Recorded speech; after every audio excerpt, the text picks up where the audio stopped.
4 days into the new year, and already multiple families are mourning the loss of a loved one.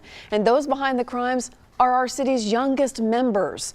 News Channel 5's Jonquil Newland dives into this disturbing trend and what can be done to combat it. The transition into 2018 has been a rough one for our community's youth and violent crimes. Since the start of the year, 2 people have already been charged with criminal homicide.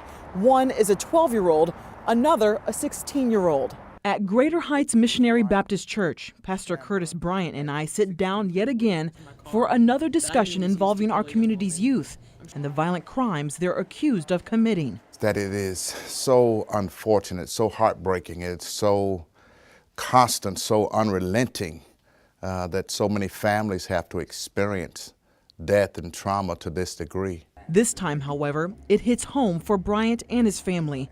One of the latest shooting victims, 16-year-old Brentrice Wilson, is a close friend of his grandson. When it touches that close to home, we have to pay attention.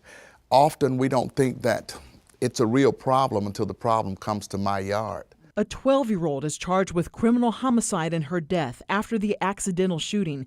But just yesterday, we learned 16-year-old Maisha Brown is charged with criminal homicide in the shooting death of 74-year-old Rusing Wong. This monster has several heads, both political, social, economic, cultural.